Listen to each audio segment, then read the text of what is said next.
Bonsoir à toutes et à tous. Merci d'être présents et présentes ce soir pour cette troisième rencontre du soir de l'École supérieure d'art de Lorraine de Metz. Avant de commencer, je souhaite remercier Frédéric, Morgane, Julien, Patrick, ainsi que les étudiants de l'atelier Rekitz pour la mise en place de la régie. Je remercie également notre directrice Nathalie Fisser pour son accompagnement dans l'élaboration de ce cycle de rencontres. Et enfin, je voudrais placer un grand merci aux étudiants de deuxième année de l'option communication qui ont réalisé l'ensemble des visuels de cet événement. Je m'appelle Léo Coquet, je suis enseignant ici à l'ESAL et j'ai le plaisir de programmer cette année le cycle des rencontres du soir, ainsi qui invite des artistes, des designers, des historiens, des historiennes, des sociologues, des auteurs, des autrices à venir présenter leurs recherches et partager leurs approches méthodologiques. C'est un cycle pensé comme ouvert et accessible. Et ces rencontres, elles s'adressent autant aux étudiants des écoles d'art qu'aux professionnels du design et de l'art, ainsi qu'à toute personne curieuse de découvrir des pratiques artistiques contemporaines, des démarches de recherche, des façons de faire et de penser l'image, le design ou l'art aujourd'hui. Alors ce soir, il sera question plus spécifiquement de livres, d'éditions, d'imprimés, de fanzines, mais aussi de do-it-yourself, de licences libres et de web-to-print. Autrement dit, il sera question de pages, celles des livres, tout autant que celles d'Internet et des PDF. Il sera question d'écran, mais aussi d'ancrer. Et cela n'est pas anodin, car si l'accroissement de l'accessibilité des espaces de publication numérique interroge aujourd'hui la nécessité d'imprimer, nul doute qu'il n'a jamais été aussi facile qu'aujourd'hui de produire sa propre édition. Les échelles changent et les paradigmes évoluent. Bien que le contexte soit à la digitalisation... Oh là là, mais j'arrive plus ce soir. Digitalisation, merci, on va y arriver tous ensemble. Digitalisation rapide de nos environnements. Il est toujours important de parler de papier et d'imprimer. Et avec l'écran, la relation à l'encré, au papier, à la page ont muté, mais elles n'ont pas disparu. Non, print is not dead. Pour cette troisième rencontre, donc, nous avons le plaisir d'accueillir Antoine Lefebvre, ou devrais-je dire Antoine Lefebvre Édition, de son nom d'artiste. Merci beaucoup d'être là, Antoine. Comme son nom l'indique, son travail se structure autour de projets éditoriaux. Il lance par exemple dès 2008 le projet La Bibliothèque Fantastique, un projet pensé comme une collection de livres d'artistes dont les publications sont gratuites, sous licence art libre et téléchargeables en ligne au format PDF. La plupart des titres sont des créations originales, certaines sont des rééditions d'œuvres que leurs auteurs ont choisi de publier en libre de droit. On compte ainsi parmi les artistes publiés Marc Fischer, Farah Khelil, que certains d'entre vous connaissent, Antoine Moreau ou encore Benjamin Sabatier.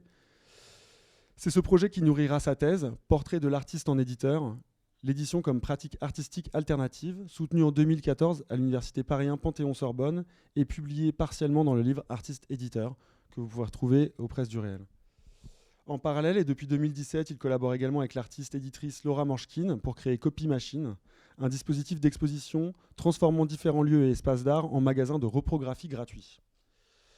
Depuis une première édition à Rouen en 2017, le projet a également été présenté notamment au Print Room à Rotterdam, ainsi qu'au Frac Sud à Marseille, au BAL à Paris et tout récemment au Carré d'Art de Nîmes. Depuis 2015, Antoine se concentre plus spécifiquement sur le projet Artzine, un projet de recherche consacré aux fanzines d'artistes. Et après plus de 10 ans de recherche et avec entre les mains une masse considérable de contenu, Antoine s'est mis en quête d'une forme éditoriale et a donc collaboré avec le collectif Objet Papier pour concevoir une publication expérimentale sur ce projet, celle-ci publiée en 2025 et qui s'appelle Artzine Adventure. C'est ce projet qu'Antoine va nous présenter ce soir. Et donc, je vous demande à toutes et tous d'accueillir chaleureusement Antoine Lefebvre. Et je vous souhaite à toutes et tous une très bonne conférence. Merci beaucoup Léo pour cette introduction et pour l'invitation surtout. Et merci aux équipes de l'école d'organiser tout ça. C'est chouette parce que tu as introduit différents projets. Je vais surtout parler de... Il faudrait que je me baisse. Je vais surtout parler de ce projet Artzine's Adventures. Donc ça, c'est le nom en anglais. En français, c'est l'aventure Artzine. Et je vais parler au début de la Bibliothèque Fantastique pour vous montrer un petit peu comment est-ce que, en travaillant sur la Bibliothèque Fantastique, sont nées les graines de ce projet Ardzine. Et si vous voulez que je vous parle d'autres projets, eh ben, il faudra me demander à la fin dans les questions. Donc effectivement, Léo en a évoqué certains et je peux vous parler d'autres projets. En tout cas, ma pratique d'artiste-éditeur se structure autour de projets en général au long cours. Celui Ardzine, c'est un projet qui a duré 10 ans. La Bibliothèque Fantastique que vous voyez là, c'est un projet qui a duré 4 ans, de 2009 à 2013. Et ça a commencé quand j'ai fini mon master à l'université, donc Paris 1 Panthéon-Sorbonne, et on m'a incité à demander un financement doctoral. Et donc, il faut proposer un projet quand même. Et donc, j'ai proposé de travailler sur l'édition comme pratique artistique. Pendant mon master, je produisais beaucoup de livres d'artistes et un journal étudiant. Mais ces livres d'artistes, ils étaient la plupart du temps faits à un seul exemplaire. C'était des expérimentations. Et quand j'ai eu le financement doctoral, déjà au début j'étais hyper content. Et puis après j'étais un peu ennuyé parce que je leur avais proposé de faire une thèse sur l'édition comme pratique artistique. Mais j'y connaissais pas grand-chose à l'édition. Et surtout, j'avais pas nécessairement de fortune personnelle à dilapider chez un imprimeur. Et donc, j'étais un peu ennuyé parce que j'avais plein d'idées d'édition à faire, mais pas d'argent pour les imprimer. Et c'est lors d'une conférence de Guilain Moléviéville. Guilain Moléviéville, c'est un personnage assez particulier qui se dit agent d'art, qui était plus ou moins galeriste dans son appartement et qui défend, c'est ça qu'il dit en tant qu'agent d'art, une certaine idée de l'art. Et notamment, il fait la promotion de l'art conceptuel et minimal. Et dans une de ses conférences, il parlait du travail de Lawrence Wiener, que vous connaissez peut-être. Lawrence Wiener, artiste américain, qui est persuadé d'être sculpteur, alors que la plupart de ses œuvres sont principalement faites de mots. Et c'est-à-dire qu'il va, en tout cas au début de sa carrière, il va imaginer des sculptures, et puis au lieu de les fabriquer, il va juste les décrire en quelques mots, et il va s'équiper d'une déclaration d'intention. Et cette déclaration d'intention propose 3 modalités d'existence de son travail. C'est-à-dire qu'il peut réaliser l'œuvre à partir de ses statements, de ces quelques mots qu'il a inventés. Quelqu'un d'autre peut réaliser l'œuvre, ou l'œuvre peut ne pas être réalisée du tout. Et donc ça m'a inspiré pour ce projet d'édition que je voulais faire pour cette thèse, à fonctionner de la même manière, c'est-à-dire que je proposerai sur ce site des PDF et soit j'imprimerai les livres, soit d'autres personnes pourraient les imprimer, soit ils pourraient ne pas du tout être imprimés. Donc là, vous voyez la liste sur le côté de toutes les personnes qui ont créé des contributions originales. Et là, vous voyez un petit peu toutes les couvertures qui ont l'air d'être des photocopies ou ce genre de choses, puisque tout le principe, c'est qu'ils avaient tous une couverture détournée d'un livre préexistant. Donc, on retravaillait et ils étaient tous en noir et blanc. Donc, comme Léo l'a dit, très tôt dans ce projet, il y avait l'idée du copyleft qui était derrière. Donc, tous les livres sont sous licence art libre, qui est l'équivalent d'un Creative Commons pour l'art, et à vrai dire pour n'importe quelle forme artistique. Et donc, ça autorise n'importe qui à les imprimer, à les diffuser, à les transformer et même à les vendre. Et je trouve ça assez important parce que on ne vit pas d'amour et d'eau fraîche et que si jamais ça vous amuse de les imprimer et que vous trouvez quelqu'un pour les acheter, c'est cool pour vous. Donc voilà, donc il y avait une centaine de livres. En bas, il y a deux petits spin-offs. Il y a la bibliothèque situationniste avec des textes et documents situationnistes, scannés, des choses parfois rares. Et la bibliothèque pirate avec des livres d'artistes, parfois rares, enfin plutôt rares, que j'ai scannés dans le but de les diffuser ici. Donc le projet tire son nom de ce texte éponyme de Michel Foucault, que je vous invite à lire. C'est un très beau texte, La Bibliothèque fantastique, qui parle de Flaubert et de comment est-ce que Flaubert a écrit La Tentation de Saint-Antoine en puisant dans sa bibliothèque. Et ce qui m'a inspiré en particulier, c'est cette citation « L'imaginaire se loge entre le livre et la lampe. On ne porte plus le fantastique dans son cœur. On ne l'attend pas non plus des incongruités de la nature. On le puise à l'exactitude du savoir. Sa richesse est en attente dans le document. Pour rêver, il ne faut pas fermer les yeux, il faut lire. La vraie image et connaissance, ce sont des mots déjà dits, des recensions exactes, des masses d'informations minuscules, d'infimes parcelles de monuments et des reproductions de reproductions qui portent dans l'expérience moderne les pouvoirs de l'impossible. Il n'y a plus que la rumeur assidue de la répétition qui puisse nous transmettre ce qui n'a lieu qu'une fois. L'imaginaire ne se constitue pas contre le réel pour le nier ou le compenser. Il s'étend entre les signes, de livre à livre, dans l'interstice des redites et des commentaires. Il naît et se forme dans l'entre-deux des textes. C'est un phénomène de bibliothèque. Donc dans ma thèse, j'ai exploré justement le lien entre ce texte qui m'avait inspiré et ce que j'ai produit en tant que projet artistique. Donc ça, c'est la présentation que j'en ai faite au moment de la soutenance.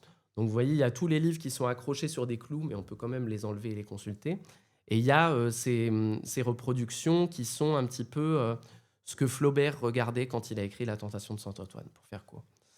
Et une des choses que j'ai écrites dans ma thèse, c'était une définition de ce que j'ai appelé des fanzines d'artistes, ou artzines en anglais, avec l'idée que quand j'ai proposé aux gens de fabriquer eux-mêmes les livres que j'éditais, je me mettais du côté du do-it-yourself. Vous voyez, sur chaque page, il y a ce petit bouton do-it-yourself qui reprend le bouton PayPal de l'époque, donc qui est une œuvre de Mathieu Tremblin. Et donc là, ça explique en quelques mots comment fabriquer des brochures. Et donc, moi, mon but là-dedans, c'était de publier des livres d'artistes qui, comme vous le savez peut-être, selon la définition canonique, sont des œuvres d'art à part entière où les artistes ont la main sur tout et qui vont s'exprimer sous la forme d'un livre. Et donc, ce que je racontais dans ma thèse, c'est que les éditions que j'ai produites étaient à la fois des livres d'artistes, mais également des fanzines. Et donc, en ça, c'était des fanzines d'artistes, que c'était des œuvres à part entière, mais que parce qu'ils étaient auto-édités et auto-diffusés, ils avaient ce côté do-it-yourself qu'on trouve habituellement dans les fanzines. Il faut dire que si on regarde à quoi ils ressemblent, le fait qu'ils aient une apparence photocopiée comme ça, il y en a beaucoup qui justement reprenaient cette idée de découpage, de collage, un petit peu comme dans ça. Donc, ils avaient un petit peu cette apparence photocopiée. Donc, j'écris là-dessus. Comme Léo l'a mentionné, ma thèse a été publiée dans une version allégée et agréable à lire quelques années après ma soutenance. Et donc là, vous voyez que ça fait 4 volumes et 800 pages en tout. Il y en a 4 fois moins dans le livre, donc c'est plus sympa à lire. Malheureusement, il est épuisé, donc peut-être ça va être réimprimé. En tout cas, ça se trouve dans les bibliothèques. La version colossale est en téléchargement sur le site. Donc là, vous ferez CTRL F et vous irez chercher directement ce qui vous intéresse. Pendant ma thèse, j'ai rencontré quelqu'un que j'ai appelé dans le projet dont je vais vous parler aujourd'hui un homme mystère. Si ça vous intéresse, je peux vous en parler plus en détail de qui c'est. En tout cas, dans le livre dont je vais vous parler, je révèle son identité, donc c'est pas tant que ça un mystère. Et cette personne m'a proposé de me payer pour continuer ses recherches sur les fanzines d'artistes que j'avais initié dans ma thèse. Donc dans ma thèse, je donnais une petite définition comme ça, et il m'a dit bon ben voilà, je pense que tu peux encore travailler là-dessus, tu peux aller plus loin, et si tu veux, je te paye tous les mois pour faire ça.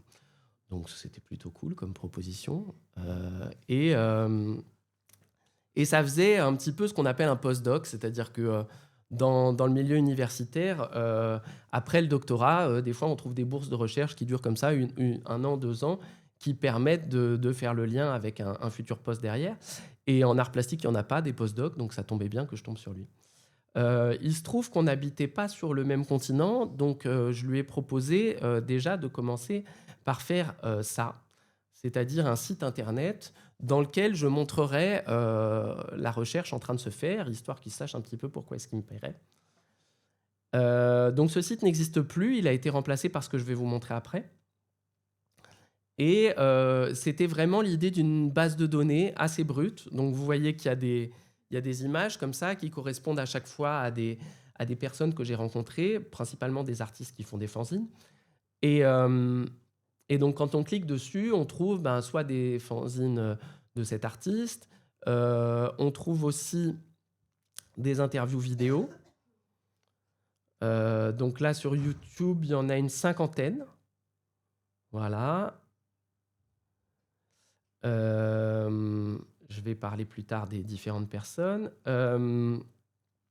Et donc, ce site-là, on trouvait aussi beaucoup de scans de fanzines et éventuellement des petits morceaux de texte. Quand les gens m'inspiraient, j'écrivais un petit peu. La deuxième étape, ça a été la conception de Artzine. Vous avez le site s'appelle Artzine. Donc, qui est un méta-azine ou un fanzine sur les fanzines d'artistes. Donc j'en ai sorti 12 numéros, donc entre 2015 et 2018. Je ne vais pas les faire passer. Si vous voulez, à la fin, vous viendrez les voir ici. Le premier, c'était sur Paris. Bon, c'est facile, c'est là que j'habite. Le deuxième, c'était un essai qui reprenait cette définition du fanzine d'artiste que je donnais dans ma thèse, mais en anglais. Le troisième, c'était sur le Japon, avec comme artiste invité Masanao Hirayama. Le quatrième, c'était le premier numéro consacré à un seul artiste, en l'occurrence Mark Fisher. Voilà, comme ça. Le cinquième est sur Montréal, avec Pascaline J. Knight comme artiste invité. Le sixième, c'était sur... C'était un événement, une journée d'études que j'ai organisée où je proposais à 10 personnes de présenter 10 fanzines d'artistes. Et l'idée, c'était de donner une définition par l'exemple. Plutôt que de toujours s'embêter sur « Ah oui, mais c'est ci, c'est ça », on les regarde et en tout cas, il y a une personne dans l'assistance qui pense « Ça, c'est un bon exemple de fanzine d'artiste ». Ensuite, il y en a un sur Berlin avec Sergei Voutyuk comme artiste invité. Un sur la Californie avec Lisa Ann Auerbach comme artiste invitée. Un sur le Brésil avec... son nom m'échappe. Un sur New York avec le même principe de journée d'études comme ça, show and tell. Donc, comme à New York, il y a énormément de gens qui produisent des fanzines, ça me semblait difficile de choisir moi-même. Et donc, j'ai demandé à 10 personnes plutôt compétentes de venir présenter 10 fanzines qui les intéressaient, produits à New York. Et ensuite, les deux derniers, c'est donc le deuxième numéro qui est sur une seule artiste. Donc, en l'occurrence, c'est G. Voucher du groupe anarcho-punk Crass, qui a notamment produit cette image qui a énormément circulé sur les réseaux. Que les gens retrouvent et font recirculer à chaque fois que les Américains font un truc stupide. Donc, assez souvent. Et ce numéro-là, c'est sur le mouvement anarchiste amsterdamois Provo. Et Et donc, au bout d'un certain temps, cet homme mystère m'a gentiment... Ah oui, et une chose qui est importante, c'est que là, je vous ai mis mon site internet, qui est un site marchand où vous pouvez acheter des fanzines si ça vous fait plaisir, mais vous pouvez surtout tous les télécharger comme sur la Bibliothèque Fantastique. Donc, au bout de ces quelques années de recherche et de voyage, comme vous avez pu le constater, cet homme mystère revient vers moi et puis il me dit: Antoine, je suis plus vraiment satisfait par le projet, je vais arrêter de te payer. Donc ça, c'était un peu triste, même si j'avais produit pas mal de choses. Et puis surtout, depuis le début, à la base, ce qu'il m'avait demandé, c'était de produire un livre sur les fanzines d'artistes. Et pour moi, tout ça, c'était le travail préparatoire et vers la publication d'un livre. Voilà, donc avant d'arrêter de me payer, il m'a dit: bon, ben, fais-moi une proposition de livre et puis on verra juste comme ça, quoi. Bon, je pense qu'il avait déjà pris sa décision. Et donc celui-là, c'est le numéro 12 et demi, dans lequel j'ai reproduit la proposition que je lui avais faite. Donc j'aime, avec son accord, puisque c'est quand même plus ou moins de la correspondance privée. J'aimais bien j'aimais bien l'idée de le publier parce que ça montre un petit peu voilà un livre qui aurait pu exister, et vous allez voir que le résultat final est assez différent de ça et en même temps pas si différent. Donc voilà, ça c'était en 2018. Je me suis consacré à d'autres choses. En 2018, j'ai créé une micro-librairie, un lieu dédié aux artistes, éditeurs et éditrices, histoire de monter le travail de gens qui font le même genre de choses que moi. Après, il y a eu le Covid, et j'ai rencontré une autre personne. Cette personne-là s'appelle Lucille Haute, et elle est venue me proposer quelque chose d'assez chouette. Elle est venue me proposer d'enseigner à Nîmes, et de faire un cours où, avec les étudiants et étudiantes, on imaginerait une archive mobile, donc que vous pouvez voir là, et qu'ensuite on la fabriquerait. Donc j'ai fait faire l'exercice. L'université, c'est très différent des écoles d'art, donc j'avais plus de 90 étudiants pour faire ça, ce qui est 10 fois trop. Et en même temps, les gens sont beaucoup moins motivés. Donc à la fin, je me suis retrouvé à la fabriquer avec une étudiante.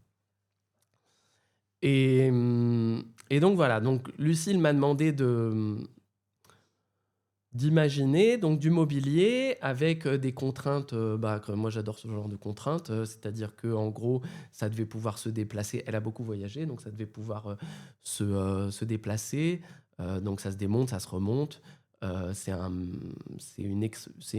mobilier d'exposition. Et puis ensuite, l'année suivante, on a fait évoluer ce mobilier, j'ai pas de photo là, pour qu'il fasse d'autres choses. Donc il y avait une table qui se déployait comme ça. Et donc, comme vous pouvez le voir, c'est écrit au-dessus de moi, il s'agit d'une collection d'éditions en web to print. Est-ce que ça vous dit un tout petit peu quelque chose, web to print? Oui, un peu. C'est cool. Effectivement, on en parle pas mal en ce moment. Pour ceux qui ne verraient pas, il s'agit d'éditions imprimées dont on réalise le design graphique en utilisant des outils du web, donc du code, principalement du HTML et du CSS. Et donc, on va utiliser une classe CSS qui est pour l'imprimer. C'est-à-dire qu'on va définir, quand on écrit du CSS, donc c'est des règles de mise en page, on va donner des indications pour des petits écrans de téléphone, pour des écrans d'ordinateur portable, pour des tablettes, et on va pouvoir donner une indication de mise en page au cas où on l'imprime. Et donc ça permet de faire du graphisme en évitant les logiciels propriétaires d'Adobe qui sont aujourd'hui hégémoniques. Donc les gens qui font ça le font souvent pour des raisons politiques. Aussi parce que ça coûte cher, Adobe. Aussi parce que ça permet de maîtriser ses moyens de production. Enfin, il y a plein de bonnes raisons. Et quand Lucille est venue me voir et me parler de ça, moi, ça me disait quelque chose parce que j'avais rencontré... je connaissais depuis longtemps le collectif Objet Papier, Et en particulier Print It, donc, qui est un magazine en web-to-print, justement, produit par le collectif. Et donc ça, c'est le premier numéro à la découverte d'Internet. Donc, qui reprend un petit peu cette idée de magazine pour enfants. Donc, le contenu est assez enfin, pour les enfants, quoi. Et donc, quand on va sur le site, on peut le générer, là. Il y a des choses qui ne bougent pas. Et il y a, vous voyez les titres, par exemple, cet agrégat, et ben, à chaque fois que vous allez le générer, il va être différent parce qu'il y a des dimensions aléatoires. Pareil, au niveau du contenu, il y a, voilà, dans la mise en page, là, vous voyez tout ça, là, ça bouge, les têtes de mort. Dans le contenu, effectivement, on va avoir différents éléments qui vont pouvoir bouger. Donc, ce qui veut dire qu'à chaque fois qu'on le télécharge, il va être différent. Moi, quand j'ai rencontré Objet Papier ou quand je l'ai croisé dans les salons d'édition, il faisait un truc que je trouvais vraiment cool, c'est que il venait avec une imprimante qui posait sur la table et puis il faisait un petit peu ce qu'on va appeler dans les maker faire un proof of concept, c'est-à-dire qu'il montrait en direct aux gens comment l'imprimer. Et donc, soit les gens achetaient un petit sachet pour l'imprimer chez soi, comme ça. Soit, effectivement, ils achetaient le sachet et puis ils l'ouvraient directement et ils fabriquaient sur le stand le petit fanzine comme ça. Donc moi, je connaissais ça comme édition en web-to-print. Mais en fait, dans tout la collection faite par Lucille Holt et Quentin Juel, j'étais assez étonné de voir que des choses bricolées comme ça, un petit peu de l'ordre du fanzine, il y en avait assez peu. Qu'il y avait assez peu d'éditions qui avaient leur pendant en ligne, c'est-à-dire qui étaient à la fois des sites internet et des objets imprimés. Et que la plupart des éditions qu'il y avait dedans, eh ben, ça ne se voyait pas du tout qu'ils étaient faits en web-to-print. Et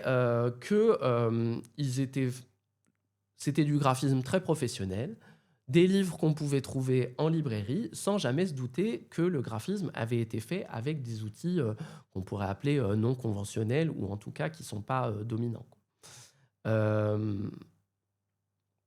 Et ça m'a surpris. Ça m'a surpris parce que moi, mon idéal d'édition web-to-print, c'était comme par exemple ce catalogue de Julie Blanc qui s'appelle La Villa Chiragan, où il y aurait un site internet et avec le même contenu, on produirait un livre. C'est ce qu'on voit là. Donc son livre, il a un beau Pantone bronze, des illustrations pleine page, il est très bien mis en page. Et tout ça, c'est fait avec le même contenu qu'on va trouver sur le site internet. Mais ça, c'est plutôt une exception que la règle. C'est-à-dire que paradoxalement, la plupart des éditions qui sont faites en web-to-print n'ont pas leur pendant en site web où on pourrait consulter librement le contenu. Donc ça m'a posé question aussi quand j'ai discuté avec des personnes qui font ça, qui parlaient de tous les problèmes techniques, du fait qu'il fallait passer son temps à créer des outils pour faire ça. Donc c'est aussi un côté très positif, c'est-à-dire que c'est toute une communauté de gens qui partagent des outils, qui s'aident mutuellement à trouver des solutions. Mais moi, ça m'a dérangé dans le sens où je me suis dit, mais à quoi ça sert, en gros, de se prendre la tête autant pour faire la même chose qu'on pourrait faire plus facilement avec InDesign, si c'est pour obtenir le même résultat. Et donc, j'ai recontacté mes copains d'Objet Papier et je leur ai proposé de faire un autre numéro de Print It. Entre-temps, ils en avaient fait un autre, ils avaient fait celui-là, qui s'appelle Print It Surprise, et qui prend la forme d'un petit chatbot comme ça, qui s'appelle Creepy. Hey, hello, I'm Creepy. How should I call you? Antoine. Voilà. Et Creepy, il pose quelques questions comme ça, et en fonction des réponses, il va produire une image. Je ne vais pas vous le faire en entier. Vous le ferez chez vous. Et en fait, il va aller piocher une image dans une base de données. Donc, c'est quelques centaines d'images qu'Objet Papier a choisi. Et il va la transformer. Et ça va faire un sorte de portrait chinois de vous. Et l'édition, elle réunit toutes les images transformées par les personnes qui ont visité leur stand pendant un événement. Donc, il y avait un peu un côté justement performatif, puisque c'était pendant un salon d'édition. Les gens venaient, ça produisait une page, et à la fin du salon était produite l'édition avec toutes les images produites par les différentes personnes. Et donc, après ces 2 numéros de Printed, je leur ai dit, bon ben voilà, moi j'ai fait ce projet Hardzins pendant des années. Récemment, je l'ai un petit peu réactivé depuis que j'enseigne à Nîmes avec des nouveaux numéros. Donc, notamment, j'essayais de faire les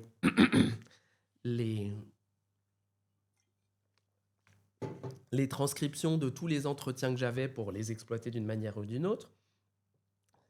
J'ai produit ce numéro-là. Donc, vous voyez qu'ils sont devenus encore plus méta parce que déjà, j'ai changé de format. Mais en fait, le format ancien est contenu dedans. Et il y a les traits de coupe, les hirondelles et les nuanciers.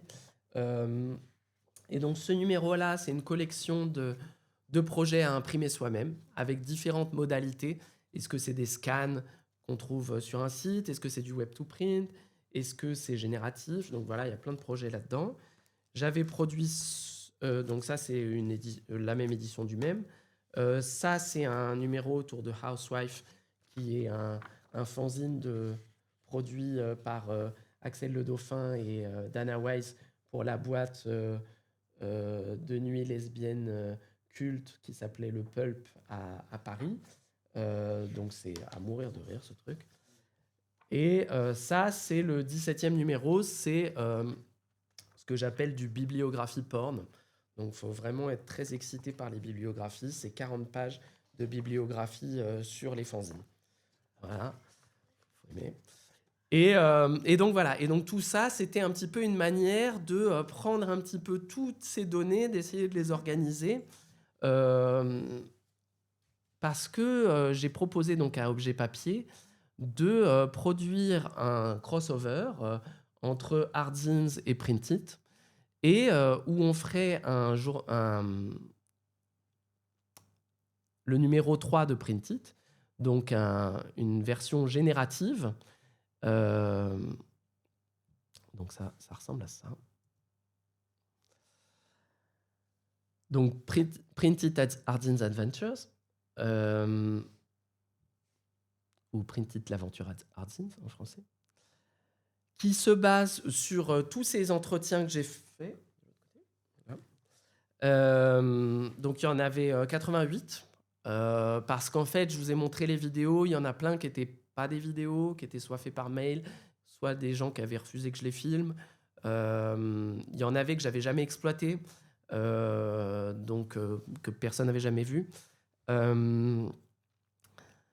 Et donc, je leur ai proposé donc voilà, de faire ce crossover avec l'idée que ce serait un projet beaucoup plus ambitieux que ce qu'ils ont l'habitude de faire. Une des choses que je trouve assez chouette dans le collectif Objet Papier, c'est qu'ils ont vraiment à cœur cet esprit fanzine, c'est-à-dire qu'ils font ça juste pour se marrer. C'est des gens qui ont des boulots à temps plein dans l'édition, dans le graphisme, dans l'impression, et qui font des zines entre eux, potes, pour se marrer et participer à des salons le week-end. Et donc, quand je leur ai proposé ça, on savait que ça allait être beaucoup plus ambitieux. Donc, on a cherché de l'argent, parce que pour faire des projets ambitieux, il faut de l'argent. Donc, on a eu l'aide à l'édition du CNAP et un peu d'argent de l'université où je travaillais, de Nîmes. Et avec l'idée de faire un livre génératif qui reprenne toutes les données de Hardzins. Donc, il faut cliquer là sur « Générer le livre ». Ça, c'est moi. semblant, hein. Salut, je m'appelle Antoine, et toi? Alors là, on va le faire de manière un peu interactive. Qui veut me donner son prénom? Célia. Salut, je m'appelle Antoine, et toi? Ravi de te rencontrer, Célia, et bienvenue dans Arts and Adventures. Nous allons explorer le monde merveilleux des artistes qui créent des zines. Est-ce que tu as déjà entendu ce mot? Alors, tu parles de photocopie agrafée à l'arrache ou je ne vois pas de quoi tu parles? Ça peut être quelqu'un d'autre qui répond. Ouais, donc ça c'est plus ou moins oui, mais je voulais pas mettre oui. Cette histoire a commencé quand j'ai rencontré un homme mystère qui m'a lancé dans une quête. Au fait, il a aussi dit qu'il paierait les billets d'avion. On part où? Alors, quelqu'un d'autre? Au Brésil. Très bon choix. Toujours partir au Brésil. Nous sommes à la croisée des chemins. Deux directions s'offrent à nous. La plus grande force des zines, c'est de créer des liens entre les gens. Mais il y a deux façons très différentes d'atteindre un public. Tu te considères plutôt comme quelqu'un d'introverti ou d'extraverti? Bah oui, ça c'est sûr que c'est pas un introverti qui va dire à travers la salle. Les intellos adorent les zines. Il y a plein d'articles et de livres passionnants sur le sujet. Tu veux lire quelque chose sur les fanzines de SF, sur les zines des années 90, sur les zines d'Italie, sur les zines d'artistes nord-américains, sur la matérialité des zines, qui donne un point de vue ethnographique qui a fait scandale, à propos des études sur les zines, sur l'éthique do-it-yourself, où je choisis pour vous. Oui, tout le monde, tout le monde choisit ça. J'ai fait un truc trop putassier. Les zines sont des objets plutôt modestes. Ils ressemblent à des publications éphémères qu'on jette sans réfléchir. À ton avis, ça vaut le coup de les conserver? Oui, je garde tous les morceaux de papier qui me passent entre les mains. Non, brûle toutes ces merdes.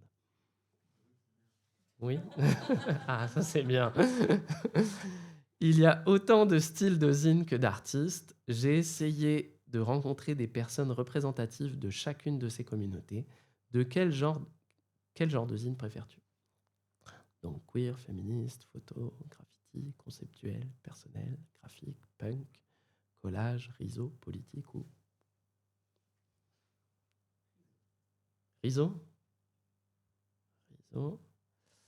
Au fur et à mesure, j'ai eu la chance de rencontrer des légendes, des personnes actives dans le milieu des zines depuis les années 70. Laquelle de ces légendes veux-tu rencontrer?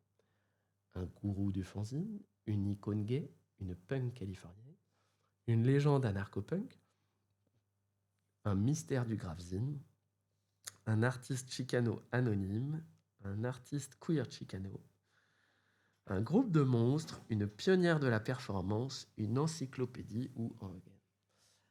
Alors là, ces derniers temps, je choisis pour les gens. On va choisir une pionnière de la performance parce que c'est Alison Knowles qui vient de décéder, qui était absolument formidable et que j'ai eu la chance de rencontrer il y a 10 ans. Au fait, où liras-tu ce livre?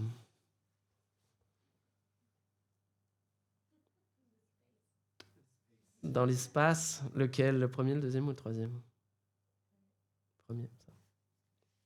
Tu es arrivé à la fin de ton histoire. Générer la mise en page.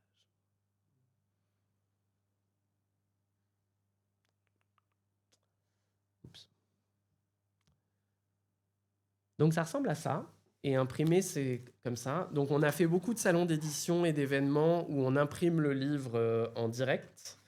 Quand je dis que c'est un livre et pas un fanzine, au début dans la communication, ils disaient un fanzine à faire soi-même. Et j'étais là, mais c'est pas un fanzine. En fait, si vous voyez bien, ça fait 108 pages. C'est principalement de l'écrit. Donc c'est vraiment un livre à lire, quoi. En fait, mon idée, c'était de faire un livre théorique sur les fanzines, mais qui soit plus inspiré par les livres dont vous êtes le héros ou les romans noirs que un truc genre Coffee Table Book très visuel et édité à beaucoup d'exemplaires. Donc là, ce que vous voyez, c'est la surcouverture, donc on plie comme ça et qui se met sur la couverture, comme son nom l'indique. Vous avez la liste de toutes les personnes et surlignées en décalage, là, il y a les personnes dont vous aurez des interviews dans votre exemplaire. Ensuite, là, on a une page qui est à la fois une page de titre et un colophon, genre comme ça. Ensuite, on a une page qui est plus comme un sommaire, qui dit un petit peu dans le détail qu'est-ce que vous allez avoir, avec l'emoji que vous avez choisi. Il faut savoir que l'emoji, ça détermine aussi, quand on l'imprime dans des salons, la couleur du papier. Vous voyez, il y a 4 couleurs. Donc là, par exemple, c'est du bleu, l'espace. Et ensuite, l'idée, c'est que, pour vous expliquer un petit peu comment ça fonctionne derrière, chaque question correspond plus ou moins à un chapitre.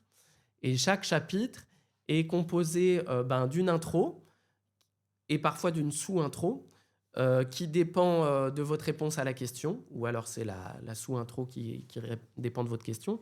Et ensuite, amené par cette intro, vient un entretien.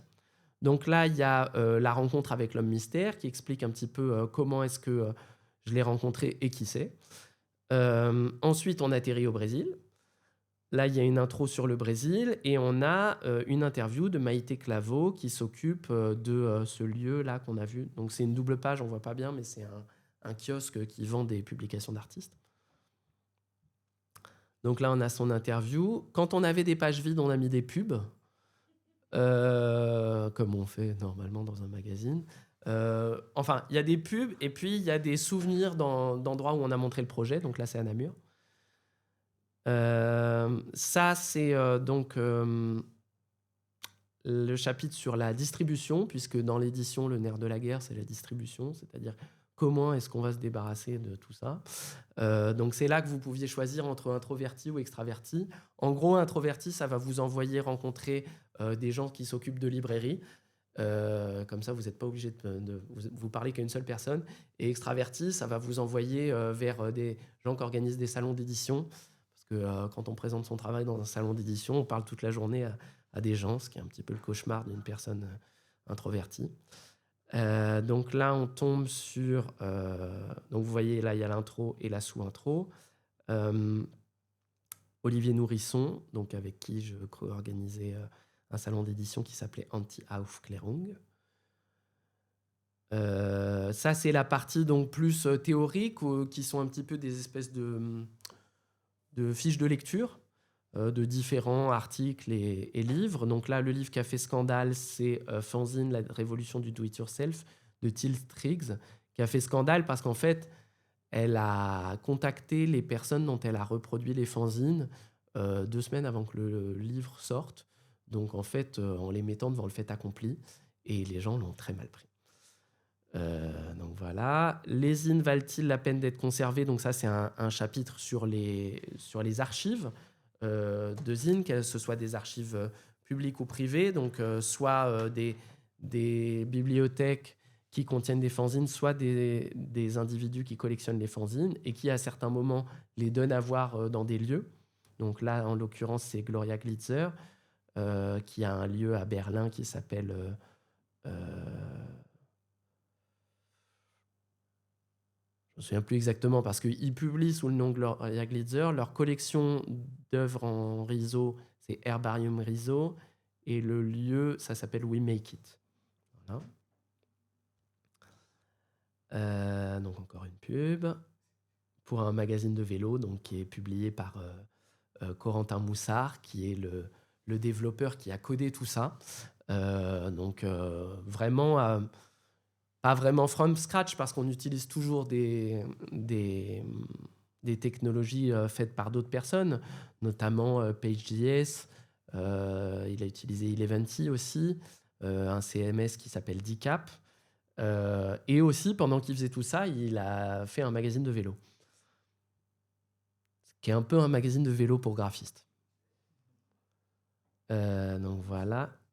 Il s'appelle Love Letter Turbo. Ça, c'est le chapitre donc, qui va introduire les différents styles. Donc là, vous avez choisi Riso et on tombe sur Red Lebanese, qui est un collectif qui faisait principalement des fanzines de photos. C'est assez drôle de les retrouver dans le chapitre Riso parce qu'en fait, ils n'ont jamais eu qu'un seul tambour noir dans leur riso. Donc, ils faisaient des fanzines de photos imprimées en riso, mais toujours en noir. Donc, je trouve ça assez drôle parce que ça va un peu... pour le coup, celui qu'on a vu avant, il imprime très bien en riso, en plein de couleurs, comme font les gens. Eux, ils n'ont jamais imprimé que du noir. Voilà. Et ça, c'est la partie sur les légendes. Donc là, j'ai choisi pour vous Alison Knowles, mais ça, je vous l'ai déjà dit. Voilà. Et en fait, tout le principe, c'est que vous ne pourrez jamais obtenir deux fois la même chose, puisque il y a plein de dimensions aléatoires, notamment quand vous choisissez quelque chose, ça va renvoyer sur un tag, et donc ça va piocher au hasard une interview dans ce mot-clé-là. Et là, si on le refait, en fait, les questions ne sont pas nécessairement dans le même ordre. Donc ensuite, les chapitres ne sont pas dans le même ordre, même si vous choisissez toujours la même chose. Et pour arriver à une des deux bonnes fins, il faut réussir à passer dans tous les nœuds ou par toutes les questions sans tomber dans une impasse. Donc il y a 5 ou 6, je ne sais plus, interviews. Si vous tombez dessus, vous tombez dans une impasse, les questions s'arrêtent et vous tombez sur une fin spécifique à cette personne-là. Donc là, ça fait en général entre 100 et 120 pages, mais quand on tombe dans une impasse, ça fait plutôt moitié moins de pages. Et les deux bonnes fins, ça c'est une des deux bonnes fins. Donc c'est la fin robot où j'explique comment Objet Papier m'a transformé en cyborg. Voilà. Une petite bibliographie. Et ça, c'est le colophon. Donc voilà, petit détail technique, mais pas des moindres. En fait, quand vous produisez ça en Web2Print, là, c'est pas un PDF. Donc ce que ça génère là dans l'aperçu, c'est du PostScript, donc c'est du langage d'imprimante. Et là, vous pouvez l'enregistrer au format PDF. Et à ce moment-là, ça devient un PDF. Mais tout ça pour dire que pour le moment, c'est pas du PDF.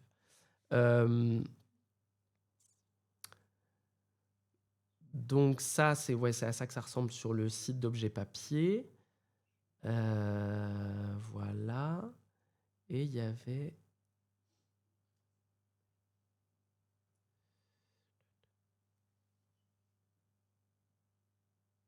Ah oui, c'est ça. C'est ça qu'il ne faut pas oublier de dire. C'est que le but de ça, c'est que ce soit un projet de recherche. Donc, en fait, toutes les parties narratives ou toutes les parties que j'ai écrites, vous ne pouviez y accéder qu'en générant le livre. Dans l'absolu, il y a des choses sur lesquelles vous tomberez toujours. Par exemple, l'intro, elle est dans tous les numéros, puisqu'il y a une seule porte d'entrée, et après, ça part un peu dans tous les sens. Mais c'était assez important pour moi que toutes les données du projet soient accessibles. Donc, vous avez vu les interviews en vidéo, mais dans la page About, il y a aussi une page un peu cachée. Je ne voulais pas que ce soit le premier truc sur lequel on tombe. Mais là, vous avez toutes les interviews et tous les scans des fanzines qui sont accessibles directement. Donc, si vous êtes intéressé par une personne en particulier, vous pouvez aller lire directement son interview, même si vous n'êtes pas tombé dessus en répondant aux questions. Et la dernière chose dont je voulais vous parler, c'est du fait que tout ça est aussi une archive physique et que ça fait partie des projets pour la suite. En gros, l'idée, c'est que ce numéro-là, c'est le 3e print-it et le 18e hardzine, et que ce soit le dernier hardzine. Donc, a priori, j'en produirai pas d'autres derrière. Mais j'aimerais bien montrer toute cette collection. Donc là, vous voyez, c'est un quart. Donc là, il y a 15 boîtes. Donc en tout, ça fait 60 boîtes d'archives comme ça, de fanzines, échangées pour la plupart aux personnes qui les ont faites. Et donc voilà, donc j'espère dans le courant de l'année prochaine trouver un endroit pour aller poser ces caissons-là et inviter le public à venir fouiller dedans et découvrir un petit peu tous ces objets que j'ai rencontrés à travers ce projet. Je crois que j'ai fini. Merci.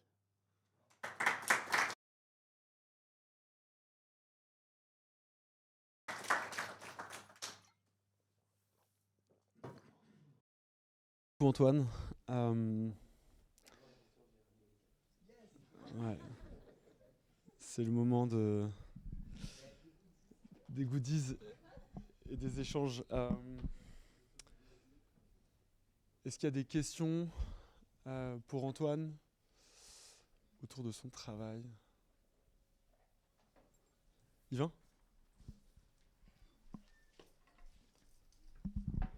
Bon, je pense que, comme la plupart d'entre nous, je suis très impressionné par ce travail. Et du coup, c'est une question peut-être un petit peu bête, mais c'est quoi une journée type de travail pour toi? Là-dessus,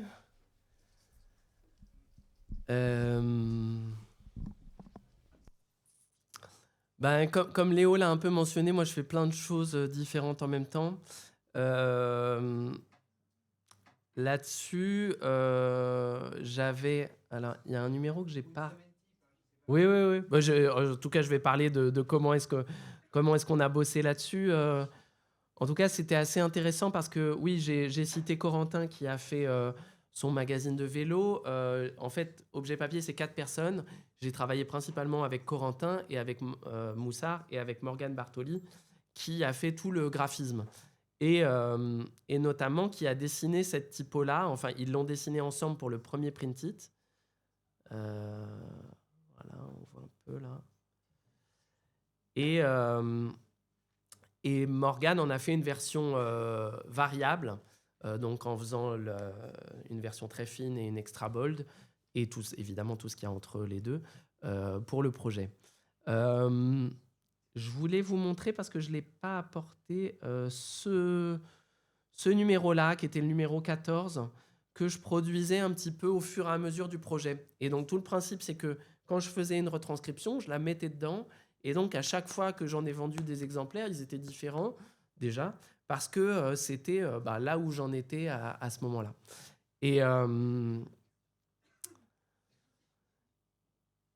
Et donc, c'est un petit peu ça que j'ai commencé par leur montrer. Ensuite, quand on a commencé à bosser ensemble, d'abord, on a un peu brainstormé sur voilà, tout ce qu'on avait envie de faire.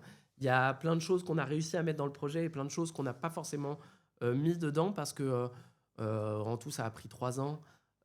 Et au bout d'un moment, ça demandait quand même une quantité de travail assez colossale. Donc moi, j'ai passé beaucoup de temps à faire des retranscriptions. Chose cocasse, en fait, j'ai tout écrit en anglais parce que le mécène dont je parlais, là, il était américain. Enfin, il l'est toujours. Et donc, tout le projet est à la base en anglais. Et ensuite, je me suis traduit en français. Donc, j'ai passé beaucoup de temps sur DeepL à me traduire en français. Donc, ça, c'est pratique parce que je sais comment je parle en français. Après, c'est vraiment écrit comme un fanzine. Donc, un peu de manière un peu comme les questions, quoi, de manière un peu spontanée. Et donc on a discuté au départ et on savait pas quelle forme ça allait prendre au départ parce que moi j'avais pas fini d'écrire, parce qu'on n'avait pas d'idée préconçue de ce à quoi on voulait que ça ressemble. Et donc c'est moi qui ai imaginé cette circulation dedans en faisant un algorithme ou en tout cas un diagramme de comment est-ce qu'on pourrait circuler à travers tout ça. Et ensuite, Corentin a écrit le code pour que ça fonctionne comme ça. Mais ce qui était très important au début, c'était qu'il a mis en place un CMS. Tout le monde voit ce que c'est qu'un CMS? Non. Un CMS, c'est pour Content Management System. Le plus connu, c'est WordPress. L'idée, c'est que c'est un site sur lequel on va pouvoir se connecter pour aller mettre de la donnée, quoi. Mais une fois qu'il a mis ça en place, il avait besoin de savoir, avant que moi je mette des choses dedans, comment est-ce qu'il allait les utiliser. C'est-à-dire comment est-ce que toute cette donnée serait organisée, comment est-ce qu'elle serait structurée. Et après, évidemment, vu que tout n'était pas défini à l'avance, j'ai changé d'avis et il n'était pas content. Et j'ai essayé de ne pas changer d'avis trop souvent. Et donc, une fois que j'avais commencé à remplir tout ça, il a pu commencer à organiser un peu le tout. Et en fait, paradoxalement, Morgane, elle a fait toute la mise en page sur InDesign et qu'ensuite, Corentin a reproduit en code. Parce qu'elle travaille comme ça. enfin c'est les outils qu'elle connaît, avec effectivement des allers-retours entre eux sur est-ce que faire ça c'est possible, est-ce que c'est pas possible, et là où effectivement c'était assez difficile pour Corentin, c'est que oui, dans l'absolu tout est possible, mais est-ce que après on a envie qu'il passe 2 jours pour un truc qui soit parfaitement cosmétique et qui apporte pas nécessairement quelque chose. Par exemple, lui, ce qui était important pour lui et aussi pour Morgane, c'était que ce soit le plus génératif possible et que les choix quand on répond aux questions, modifie le plus possible le résultat final. Et donc, d'où les couleurs, par exemple. Voilà. Après, il y a eu une période assez délicate, et c'est là qu'on a fait appel aux autres membres d'Objet Papier, donc Ronan Deshaies notamment, et Juliette Bernachot, pour organiser. Donc moi, j'avais déjà scanné beaucoup de choses qui étaient sur le premier site Ardine, mais en fait, tout le principe, c'est que, vu que c'est un projet de recherche sérieux, tous les fanzines ont des vraies notices bibliographiques. Et donc, ça a nécessité justement de passer pas mal de temps à les mettre au propre, à ce qu'elles correspondent à tout au même format, et aussi à rescanner des fanzines. Donc voilà. Donc, comme je disais, eux, ils ont des boulots à temps plein, mais dès le départ, l'idée, c'était qu'on ait de l'argent pour se payer et pour que le projet ne vienne pas toujours en dernier, quoi. Donc, effectivement, de temps en temps, on faisait des journées où on travaillait chacun de notre côté sur notre partie, mais où on travaillait toute la journée dessus. Mais est-ce qu'on peut savoir la question brûlante pourquoi ce mécène a arrêté de financer ce projet? Ça, c'est ce que je te racontais tout à l'heure. Y a plusieurs raisons, hein, je pense. Des raisons avec différents degrés de polémique. Parce que... Donc, globalement, pour ne pas le nommer, il s'appelle Phil Ahrens. C'est quelqu'un qui est magnat de l'immobilier à New York, qui a vraiment beaucoup d'argent. Et il a une très grande qualité, c'est que la meilleure manière qu'il peut imaginer de dépenser son argent, c'est d'acheter des fanzines et des livres d'artistes. Donc ça, c'est pas tous les millionnaires new-yorkais qui font ça. Et effectivement, avec sa femme, Shelley Fox Ahrens, ils ont aussi cette idée très américaine. Faut savoir qu'aux États-Unis, il n'y a pas de ministère de la culture, il y a extrêmement peu de subventions dans le monde des arts, et tout se fait par la générosité des riches, quoi, pour faire court. Et donc, eux, ils ont vraiment cette idée de soutenir de jeunes artistes, et je ne suis pas la seule personne qu'ils ont soutenu de cette manière-là.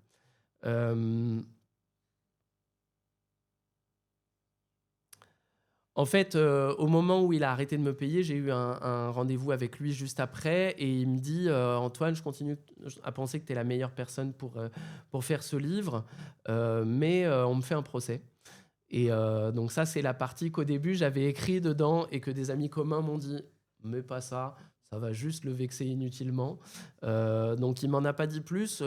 J'ai été taper le nom de son entreprise sur Google, et il a construit une tour à San Francisco dont il a vendu tous les apparts de luxe pour 750 millions de dollars. Et en fait, quelques années plus tard, elle s'enfonçait dans le sol et elle penchait. Donc effectivement, il avait des gros problèmes qui sont pas des gros problèmes en vrai. Il n'y a pas eu de procès. Je pense qu'ils se sont mis d'accord entre assureurs sur qui devait payer, mais à ce moment-là, ça lui prenait bien la tête. Ensuite, il y a un truc qui est que c'est assez courant que des collectionneurs et collectionneuses aillent comme ça soutenir les initiatives de recherche qui correspondent à leurs intérêts, à leur collection, parce que ça donne de la valeur à ce qu'ils font. De la valeur à la fois marchande, mais aussi symbolique. Et je pense que ça, c'est une des choses pour lesquelles il ne s'y retrouvait pas. À la fin, je vous montrais ça. Moi, j'ai plus travaillé sur ma collection de fanzines que sur la sienne, ce qui n'était pas très intelligent de ma part, mais en même temps, on n'habite pas sur le même continent, donc ce n'est pas toujours facile. Et à la fin, Il a fait peut-être ce qu'il aurait voulu que je fasse. Faut préciser aussi que c'est quelqu'un qui n'en était pas à son coup d'essai. Il a publié plusieurs bouquins sur les zines d'artistes et plusieurs bouquins sur les livres d'artistes, mais toujours avec des gens qu'il avait sous la main, quoi, contrairement à moi. Notamment, il a publié le livre de référence sur les fanzines queer, qui a été édité par Print and Matter, et qu'il a fait avec E. Bronson, donc de General Idea. Et donc, quelques années après, il a fait ce que peut-être il aurait voulu que je fasse, mais moi, je ne suis pas une institution qui va apporter de la valeur à ce qu'il a collectionné. C'est-à-dire qu'il a fait une grosse exposition que je n'ai pas que j'ai pas pu voir au musée d'art contemporain de Brooklyn, ou une grosse exposition sur les fanzines nord-américains, et globalement dans l'exposition, les 3/4 c'était sa collection. Et il y a un livre qui est sorti qui s'appelle Copy Machine Manifesto, voilà, qui effectivement donne une vision du fanzine d'artiste. Je ne sais pas à quel point c'est l'amertume qui me fait dire ça, mais il y a beaucoup de choses qui m'ont dérangé dans ce livre, notamment le fait que c'est sur les fanzines nord-américains et que faut lire le livre pour le comprendre. Les Américains ont un peu tendance à penser qu'ils sont le centre du monde et que le monde n'existe pas autour d'eux. Donc effectivement, c'est une des choses qui m'a gêné, et c'est peut-être une des choses qui l'a moyennement intéressé dans ce que je faisais, c'est que quand on a discuté, si vous tombez sur son interview, accessoirement, vous tombez dans une impasse. Mais dans son interview, je lui demande de quel artiste il aurait voulu que je parle dans le projet. Et il me donne 10 noms, et qui sont tous des hommes blancs représentés par des galeries et qui habitent à New York. Et effectivement, alors que moi, j'ai passé mon temps à essayer d'ouvrir un maximum. Les fanzines, c'est historiquement la voix, des voix, ça représente des voix marginales. Donc ça, il l'a bien montré dans son livre Courzine. Mais en tout cas, dans le monde de l'art, ça a été un petit peu rattrapé par le marché de l'art. Et effectivement, on va avoir tendance à mettre plus en avant, comme pour les livres d'artistes, les publications de personnes qui sont déjà reconnues sur le marché de l'art. Tandis que moi, ce qui m'intéressait, c'était plutôt les gens dont les fanzines constituaient quasiment toute la pratique artistique et qui étaient en cela artistes, éditeurs et éditrices. Et donc voilà. Est-ce qu'il y a une question pour Antoine ? Alors peut-être, Antoine, si tu veux conclure peut-être en nous parlant de parce que tout ça, c'est pas assez, de tes autres activités, notamment, ça peut peut-être en intéresser certains. Tu as une pratique aussi de libraire, de livres anciens et rares. Oui, donc voilà, j'en ai parlé tout à l'heure. Donc Handbooks. Ouais, non, c'est pas grave. Donc c'est une librairie que j'ai fondée en 2018 dans un tiers-lieu parisien qui s'appelait Les Grands Voisins. Et à cette époque-là, le but, c'était principalement de montrer le travail d'artistes, éditeurs et éditrices. Ça a duré 2 ans. Et pendant 2 ans, tous les mois, je faisais une exposition. Et je diffusais à ce moment-là principalement les éditions produites par ces gens que j'exposais. Et ensuite, il y a eu le Covid, un déménagement, les Grands Voisins ont fermé. Et depuis, on s'est spécialisé avec ma femme dans des éditions rares et anciennes. Et plus récemment, on s'est spécialisé dans la typographie. Et donc, on diffuse principalement, vous êtes les bienvenus si vous êtes à Paris, si vous passez sur Paris, on reçoit sur rendez-vous et on a... voilà, on diffuse. C'est assez chouette parce qu'en ce moment, on commence à être un peu repéré par des designers graphiques et des dessinateurs et dessinatrices de caractère et qui viennent et qui sont complètement dingues, quoi, parce qu'on a des spécimens originaux de choses qu'ils ont vues dans les livres d'histoire, quoi.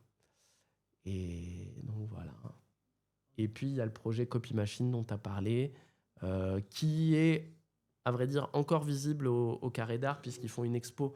En fait, c'est né d'une résidence au Carré d'Art à Nîmes, et ils font une expo sur les 5 résidences qui ont eu lieu, et un salon d'édition où Laura va activer Copy Machine. Bah, peut-être le mieux, c'est de fouiller dans les livres que tu as ramenés. Ouais, venez voir ça si vous voulez. Conclure. Et merci beaucoup, Antoine, pour ta présentation ce soir. Je vous en prie. Merci à vous. À tous.